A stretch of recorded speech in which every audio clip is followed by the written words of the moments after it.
All right, my friends. Well, let's continue on in our study of John, going through and reviewing things and putting the whole thing together.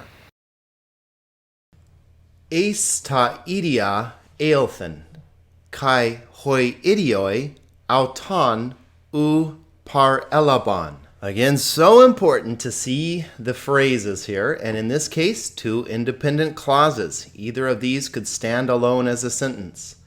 Eis ta idia eilthen, he came to his own things. And hoi idioi auton u par elabon, his own ones didn't receive him. Our preposition here is eis. Eis always takes the accusative, so we know this is accusative plural, ta. If we bring our article up here, we see ta here is the accusative plural or nominative plural form. But in this case, it has to be accusative because eis always takes the accusative. So eis ta idia. Now, idia means one's own, and here it's plural and neuter, so one's own things, which is a little strange, but he came to his own things. Probably speaking about like creation here. To all the things he made, he came. Looking at the rest of the substantives here, we have hoi idioi auton u par elabon. His own ones did not receive him. Nominative plural masculine, right? So this is the subject, his own ones. Notice here, because it's masculine, it's his own ones, not his own things, but probably here his own people. His own people did not know him. Auton, accusative case, right? Because it's receiving the action of the verb. Here we go again. Eilthen. When you see that, you think second aorist from erchomai. Erchomai, I come. Eilthon, I came. So in this case, on would be I came. S, you came. N would be he, she, or it came. So in this case, into his own, he came. He came to his own. Kai hoi idioi auton u not par elabon. Okay, here's another one to learn to recognize from lambano becomes lob. Remember that lob there, okay? So here we have the aorist form, elabon, and par elabon is like to receive. So they received par elabon. Notice that could be I receive or they received. Here it's clearly the subject is plural, right? His own ones, him, not they received. Third person plural. So this would be a second aorist, active indicative, third person plural. Hasoi de elabon auton, edoken autois, exousion, tekna theu gen esthai. Tois pistiu usin, eis ta anima autu. Punctuation is your friend, never forget, because it helps you keep the phrases separate. As many as he received him, he gave to them authority, children of God to become, to those believing in his name. 3 phrases here. This is sort of long. Let's look at it a phrase at a time. Hasoi de elabon auton. As many as received him. Well, hasoi, we may not know that word, but we notice nominative plural masculine, right? So it's as many, plural. But as many, and notice this post-positive. As many, but, we wouldn't do that way in English, but again, post-positive. But as many, they received him. Auton, receiving the action of the verb, therefore accusative case. What about elabon? Well, we just looked at that one, right, from lambano. So elabon is the second aorist form, right? And that's the third person plural. As many, they received him. Edoken autois exousion teknetheu genesthai. He gave to them authority. In other words, here's our direct object, exousion. We have an accusative feminine singular here. He gave authority, autois, to them. Notice dative plural masculine there. He gave authority to them. Children of God. So tekna, children. It's plural right here. Techna, nominative plural neuter, because technon is neuter. Children of God, genitive singular masculine. Children of God, we use our keyword of there. Let's look at our two verbs here. He gave. Edoken is from didomi, and it's a me verb, but notice here in the aorist, it's edoka. We've seen this before, that in the me verbs, they're called kappa aorist sometimes. They have kappas instead of sigma alpha, it's kappa alpha. Very annoying because it winds up looking like a perfect to us. But notice there's no reduplication here. It's edoken, not dedoken, but edoken.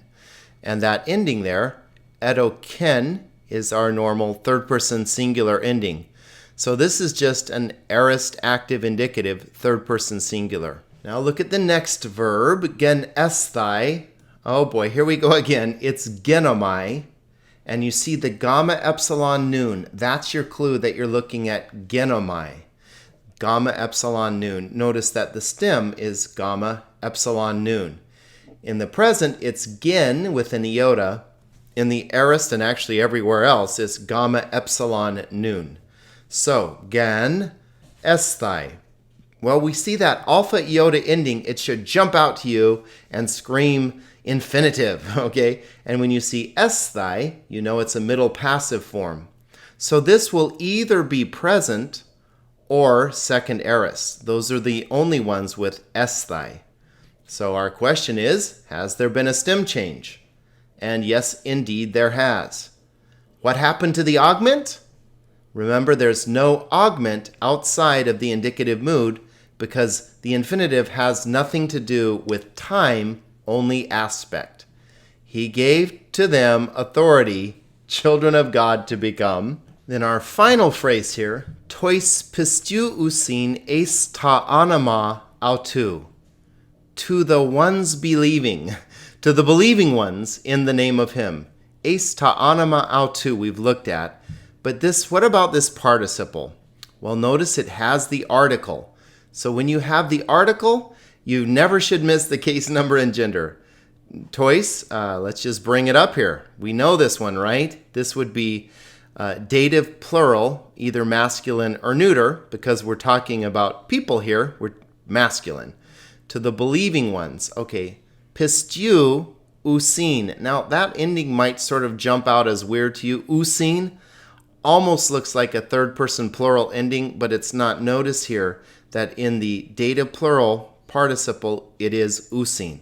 So, to the believing in his name. So, this whole sentence, hasoi de elaban auton, edoken autois exousian technethou genesthai, tois pistiu usin eis ta anima autou. Hoi uk ex haimaton, ude ek thelematos sarkas, ude ek thelematos andros, all ek theu egenetheson. Who are these ones who believe in his name? They are those who are not of blood, and not of the will of the flesh, and not of the will of man, but of God. They are born, okay?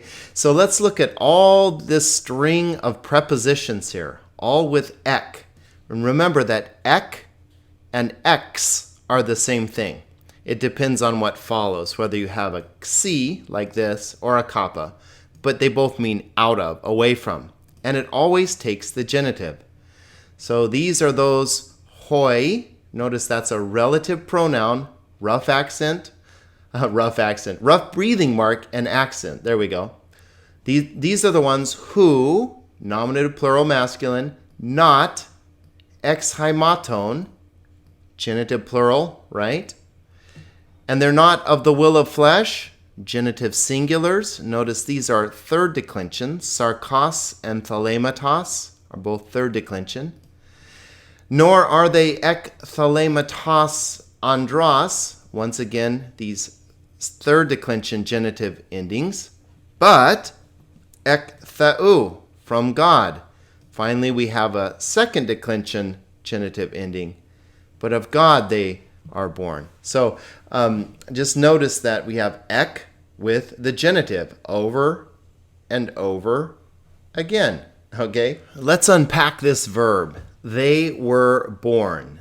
Okay, well, I hope a couple of things jump out to you. I've made it sort of easy here by highlighting them, augment and theta eta. So hopefully immediately you're thinking aorist passive. And when you see the ending thesan, hopefully that makes you think third person plural, thesan, right here.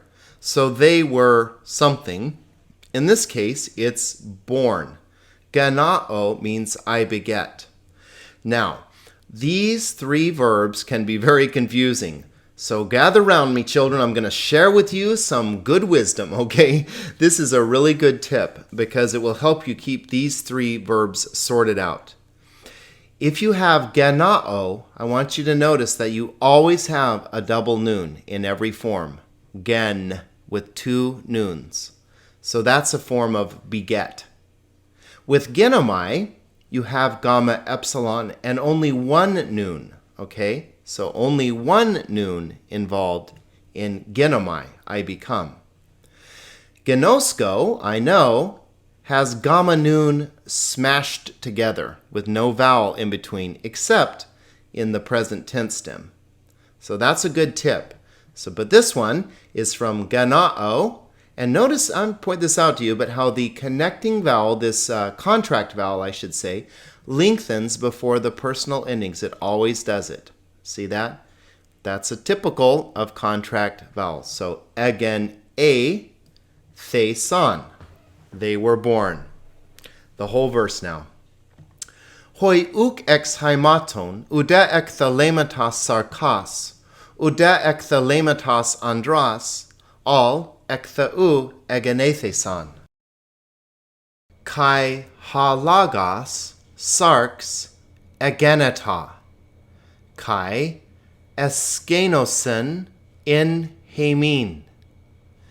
Kai etha asamatha tain doxon autu.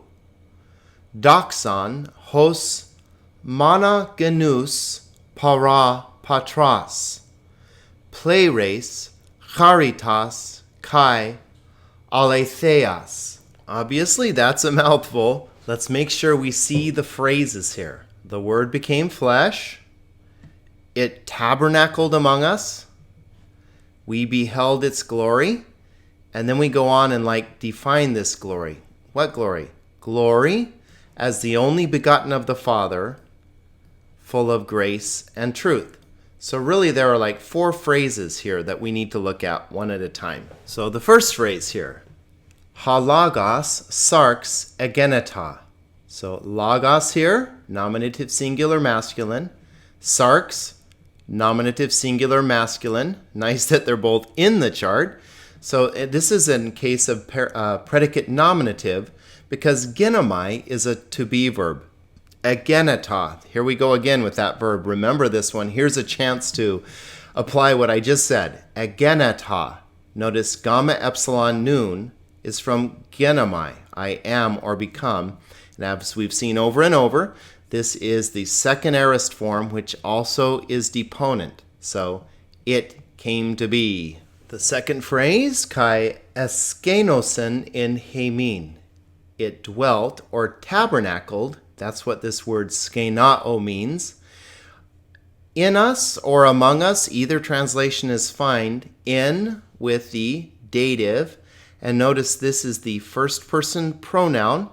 Dative form, hemin. So it tabernacled in or among us. Now what do we do with this one? Skenao. How did that become eskenosen? Well, we see the augment, right? So that's making us think aorist or imperfect. And when we see this ending sen, it's almost always an aorist. I hope you're starting to see that. It's sa, sas, sen. But there are a lot of third-person singular aorists, so get used to that. That's just an aorist active indicative, third-person singular. It tabernacled among us. Next phrase, kai etha asamatha tein doxon autu. We beheld the glory. Do you see how glory is receiving the action? It's a feminine noun. It's in the accusative case, which only makes sense. It's receiving the action of the verb. We beheld the glory of him or it could be either one, right? It's a genitive singular, either masculine or neuter. And we beheld. Okay, what's going on with this one? Well, I hope you see the augment, the sigma alpha, so you're thinking aorist. And when you see metha, you think middle, aorist middle, samatha. And here it is right here, right? So etha asamatha is from theaomai, and of course you would have to look that up, because how would you know? It means I behold. So etha asamatha, this is a first person plural ending. We beheld. Notice that it's deponent. Even though it's middle passive, in this case, middle in form, it's active in meaning. Glory as the only begotten of the Father. Para patros. Hopefully you recognize that preposition with what case? Patros, genitive, right? Because para here with the genitive means from. So doxon hos is like. Monogonous is a strange declining adjective here, and this is actually a genitive form, but don't worry about that. And finally, pleires charitas kai aletheas, full of grace and of truth. Notice the genitives. Charitas, aletheas. Charis is a third declension noun, feminine, so here it is. And aletheas, first declension feminine. And pleires, this is actually a nominative form. It's sort of a strange adjective. And now just read it with me. Kai halagos sarx ageneta, kai eskenosen in hemin, kai etha samatha ten doxon autu, doxon hos monogonous para patros, pleires charitas kai aletheas. Ioannes martyre peri autu, kai kekragen, legon, hutas ein han epon, ha opiso mu erchamenos, imprasthen mu geganin, hati protos mu ein. And I remind you to please pay attention to your phrases, which your punctuation can help you with, as well as your conjunctions. Helps you in long verses like this. And of course, pay attention to your prepositions and their objects. Peri with the genitive is concerning. Opiso is not a common one, takes the genitive, it means after. And imprasthen, also not very common, it means before, also takes the genitive. But the really interesting stuff in this verse is the verbs. So let's look at them one at a time. John is bearing witness, martyre. From martyreo, notice that it is a contract verb. And so our oase here has a circumflex over it that shows this contract has happened. John is bearing witness, and he has cried out. Kekragen. Now, as soon as you see the reduplication, you're probably thinking perfect, but where's our kappa? What's going on with this one? Well, let's look at this. It's from krodzo, I cry out. Notice that it's a second perfect. Kekraga. That means that it doesn't have a kappa. Remember, that's all that means. A second perfect active has the reduplication, but it doesn't have the kappa. In other words, instead of ka, kas, ken, kamen, kata, kasin, it's a, as, en, amen, ata, asin, okay? So here we have the second perfect ending. So John has cried out, saying, so here's our participle, and here's this really common nominative masculine singular ending for the participle. This is the present active indicative, right? It just means saying. He cried out, saying. This is an adverbial participle here. No article, notice. And it's giving us a little more about the crying out. He cried out, saying, legon, Hutas ein han apon.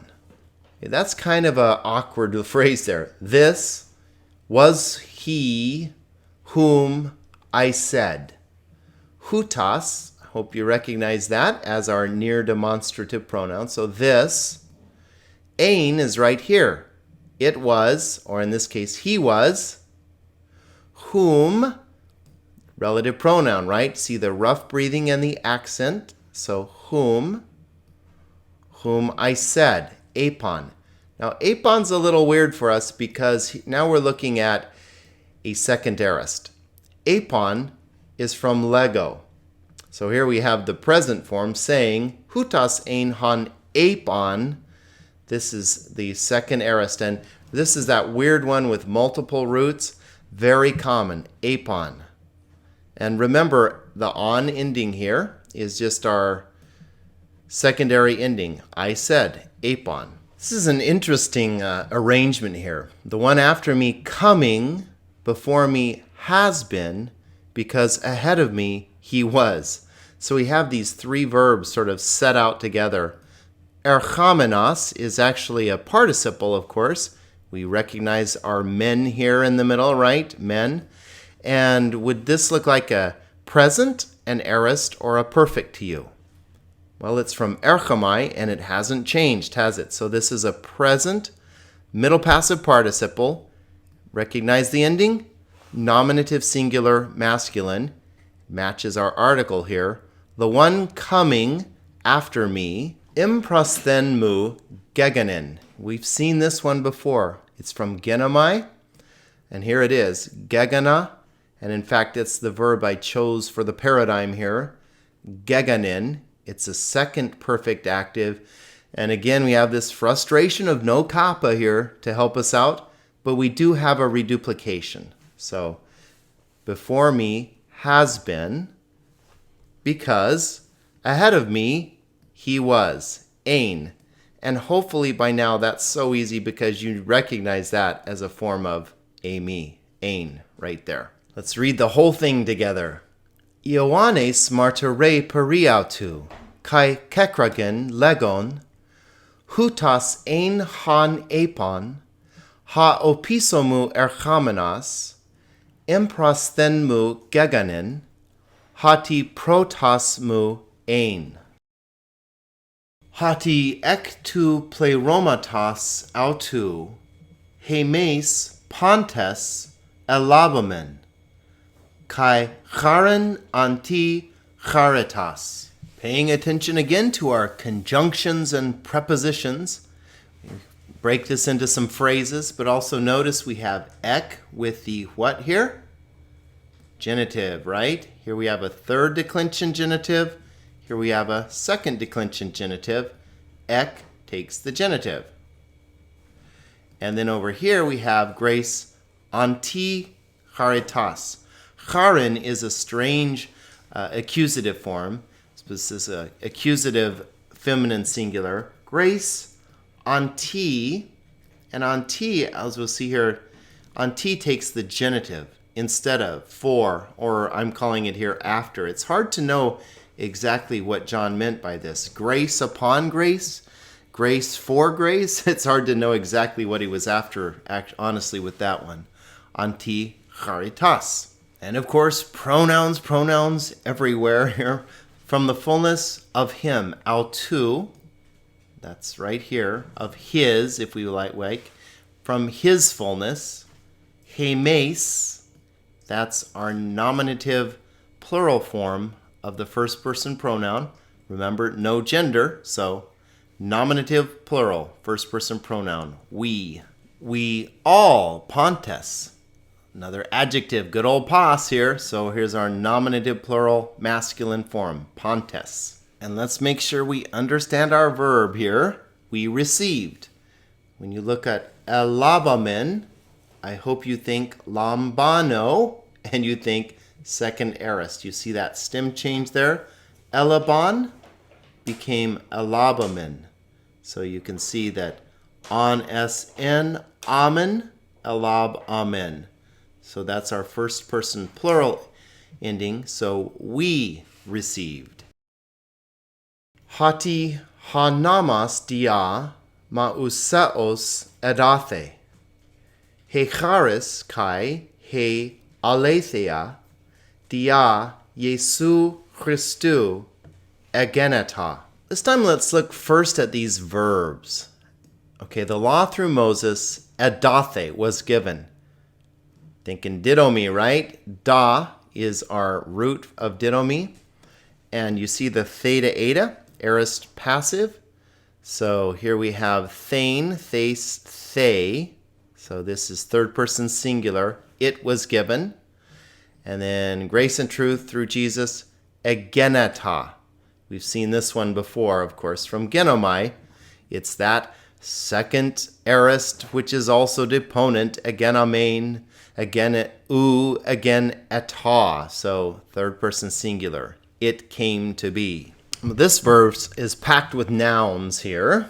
We've got dia with the genitive, and that's one of those strange genitives that ends in omega sigma. But dia Jesu Christu is straightforward, nice, easy, second declension genitives. Dia with the genitive means through. So the law through Moses, grace and truth through Jesus Christ.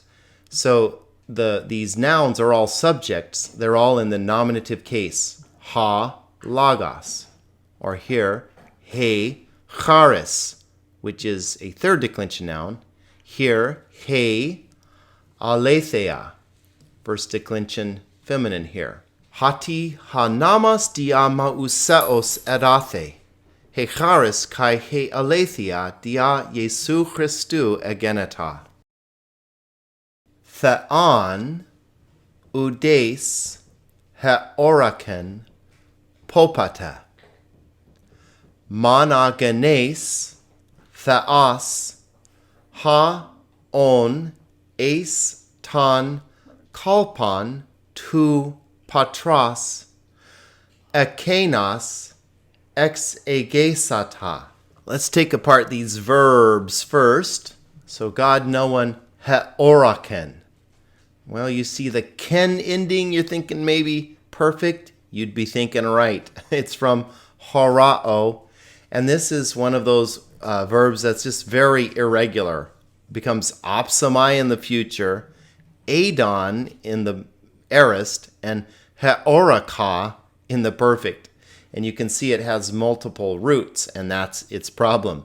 But in this case, heoraka became heoraken. So that's our third person singular ending, right? Ka, kas, ken. Common, kata, kasi. So in this case, he has come to see. Look at this participle, own. Where's the verb? There is no verb. This is the to be form of the participle, which really works out to be just the endings. Just the ending of the participle with no verb just means being, okay? And in this case, we have the article, so it's the one being, nominative singular masculine. That one has explained him. Exegesata. Sounds like a word maybe you know, exegesis, right? So the only begotten God in the bosom of the Father, that one explained him, explained God. Isn't that cool? Exegeted God, if you will. Exegesata. Well, what kind of verb are we looking at here? We see the sigma alpha, we're thinking aorist. We see sata, we're thinking aorist middle, right? Sata. And sure enough, that's exactly what this is. Its deponent from exegeamai in the aorist is exegesata. He explained him. Now let's just look at the case endings here. Theon, accusative, right? Accusative singular masculine. So no one has come to see God. God receiving the action. We see God. No one has come to see God. Udes, remember u is like not. And then heis mia hin. Udes, udamia, uden means no one. Masculine, feminine, and neuter form. So no one has come to see God. Popata, at any time. Nice adverb there. Monogenes theos. This is that odd declining noun here, but this is the nominative form. The only begotten God, which is a strong statement, isn't it? The only begotten God? Ha-on eistan kalpan. The one being in the bosom. Eistan kalpan. Eis with the accusative here. If you'll remember, eis always takes the accusative. So eis, eistan kalpan. Tu patros, of the Father, genitive, right? Here's a second declension genitive and a third declension genitive. So the only begotten God, the one being in the bosom of the Father, that one, and I hope you're thinking far demonstrative pronoun there, ekenos, that one. And notice it's substantival here, not just that, but that one. We supply the one here. That one has explained him. Theon udes heorakan popata. Monogenes theos haon estan kalpan tu patros. Ekenos exegesata. So is it starting to come together? Keep at it. It will. Sometimes the puzzle pieces are a little hard to put together, but when it comes all into place, you'll see it will all be worth it. And suddenly one day you'll wake up and this will be easy.